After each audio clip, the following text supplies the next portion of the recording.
Psychology କହିଥାଏ ଗୋଟେ ସୁନ୍ଦରୀ ମହିଳା ଆପଣଙ୍କୁ ନିଜର ଦେହ ସେତେବେଳେ ଛୁଇଁବାକୁ ଦେଇଥାଏ ଯେତେବେଳେ ସେ ଆପଣଙ୍କ ଉପରେ ପୁରାପୁରି ଭରସା କରିବାକୁ ଲାଗିଥାନ୍ତି।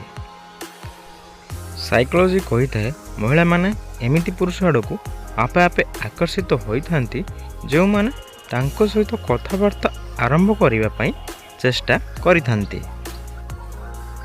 ସମ୍ବନ୍ଧ ବନାଇବା ସମୟରେ ପୁରୁଷଙ୍କୁ କ'ଣ କରିବା ଉଚିତ?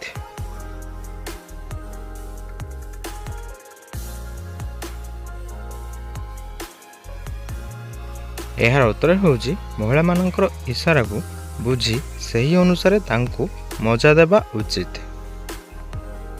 ନିଜ ଝିଅକୁ କେଉଁ ପୁଅମାନଙ୍କ ସହିତ ଘର ଲୋକ ଏକୁଟିଆ ପଠାନ୍ତି ନାହିଁ?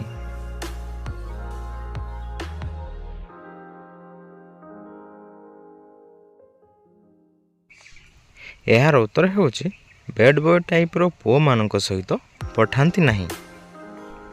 ସାଇକୋଲୋଜି କହିଥାଏ ସମ୍ଭୋଗ କରିବା ସମୟରେ ମହିଳାଙ୍କ ଭାବନାକୁ ବୁଝି ତାଙ୍କୁ ଭଲ ପାଇବା ଦେବା ସହିତ ତାଙ୍କ ସହିତ କିଛି ସମୟ ପରେ ଫୋର୍ ପ୍ଲେ କରି ଅଲଗା ଅଲଗା ପୋଜିସନ୍ରେ କରିବା ଦ୍ୱାରା ସେ ଚରମ ସୁଖ ସନ୍ତୁଷ୍ଟି ପାଇଥାନ୍ତି ଓ ଆପଣଙ୍କୁ ଛାଡ଼ିକି ଯିବାର କଳ୍ପନା ମଧ୍ୟ କରିନଥାନ୍ତି। କେଉଁ ମହିଳାମାନଙ୍କର ସେହି ଜାଗାରେ ସବୁଠାରୁ ଅଧିକ ଯନ୍ତ୍ରଣା ହୋଇଥାଏ?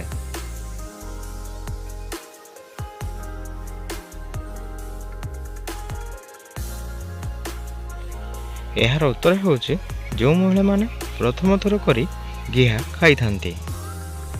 ସାଇକୋଲୋଜି କହିଥାଏ ଗୋଟେ ସ୍ତ୍ରୀକୁ ଅନ୍ଧାରରେ ନିଜ ସ୍ୱାମୀ ସହିତ ପୁରା ଲାଗି ରହି ସମ୍ଭୋଗ କରିବାକୁ ଭଲ ଲାଗିଥାଏ।